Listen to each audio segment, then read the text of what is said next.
هلا ابو سيد، شلونك؟ اخبارك؟ هلا ابو الميل، شلونك يا ولد؟ والله بهالدنيا. اقول لك ما تساعدني شويه؟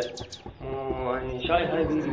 معود ادب لك وحده واخذ عني، وين الطلعات؟ وين الخوه؟ بس يلا يا راح ادبها. انت صديقي. اشكرك حبيبي، اشكرك. اه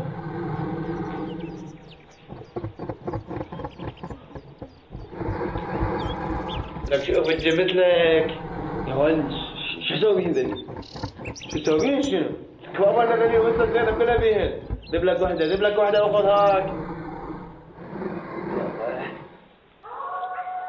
اخذ لا تصوين مالك صعبنا. اقول لك هذا الطريق مو ما شنو؟ امشي بابا، امشي ورا الطريق الصحيح، خليك وراي وما لك علاقه، امشي. لك يا ولد امشي، خلينا نرجع على ذاك الطريق. لك بابا اقول لك امشي.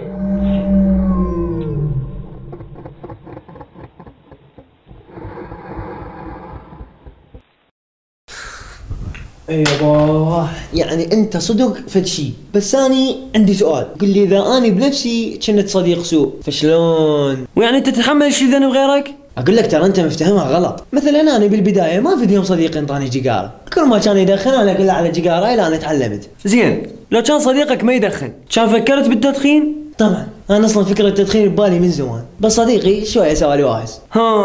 معناها لو ما صديقك كان ما دخنت، لان البشر بطبيعته اي شيء مو صحيح ما يقدم عليه بوحده من البدايه، الا يلقى واحد وياه يسوي له واهس. يعني هسه مثلا انت كانت ببالك فكره التدخين صحيح، بس مستحيل اول ما تيجي تدخن تروح قبل تشتري باكيت، يعني بدون ما احد يشجعك. اكيد بدايه تدخينك كانت من ورا صديق، بالبدايه جيجاره واحده تشوف طعمها الى ان تتعلم، وراها تنتقل الى مرحله الباكيتات، ووراها تدمن.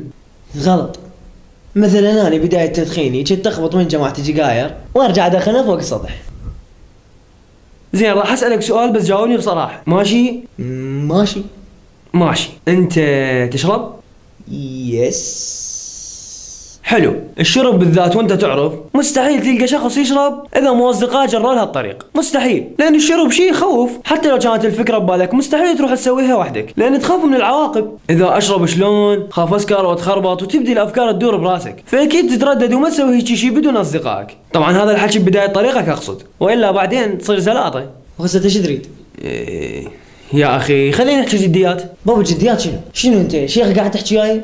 زين، انا ادلك على شيخ مضبوط باليوتيوب ومحاضراته كلش حلوه ومفيده. بابا يا شيخ انا اصلا ما اسمح لي سوالف. اي ماشي، اني شاب حالي حالك، لا شيخ ولا شيء، طلع كل شيء من بالك. حتى اذا كنت تكرهني اسمعني شويه وصدق ما راح تخسر شيء، وان شاء الله اقدر اساعدك وتساعدني. ترى اني هم شاب مثلك وكليتني اخطاء.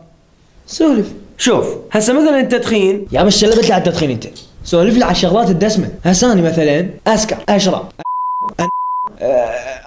سولف لي على هاي الشغلات. اي هسه هاي الشغلات اللي قلتها مو جماعتك هم اللي جابوك عليها؟ مو صديقك هو اللي انطاك اول جيجاره؟ اول بطل شربته مو شربته ويا جماعتك؟ اول بنيه تعرفت عليها مو صديقك هو اللي رتب لك الطريق؟ كل هاي وتقول الصديق ما له تاثير؟ بالله عليك يجي صديق تسوى تبقى وياه؟ كل الشباب قبل لا يتعلمون شرب تلقاه يروح ويا جماعته من يشربون، ومن ينصح صديقه الثاني يقول له يابا لا تروح ترى تتعلم، يقول له لا يا معود اني رايح على مود الونسه، ورا شهرين تلقاه هو يجيب لهم الشرب. مو هذا الواقع؟ وحتى البنات تدخل الجامعة بالمرحلة الأولى حجاب مضبوط، المرحلة الثانية التنورة تكسر شوية، المرحلة الثالثة تكسر بعد أكثر، تجي حفلة التخرج تقارنها ويا المرحلة الأولى غير إنسان. ليش؟ أكو غير صديقاتها، تجي صديقتها أني ماما اشترت لي تنورة قصيرة راح ألبسها بالخميس لأن متوعدة ويا مودي، وصديقتها تشوفها وأنا شبيه باكر ألبس لها تنورة بعد أقصر، وأشوف لي مودي منا حتى لو أجقم. شنو وحد أني؟ والشباب نفس الحالة تلقاهم يتنافسون، والله أنا اليوم جريت لك بطلين للشعب وما سكرت، الثاني يقول له بطلين شنو؟ أنا البطلين اتمضمض بيهن، منافسة.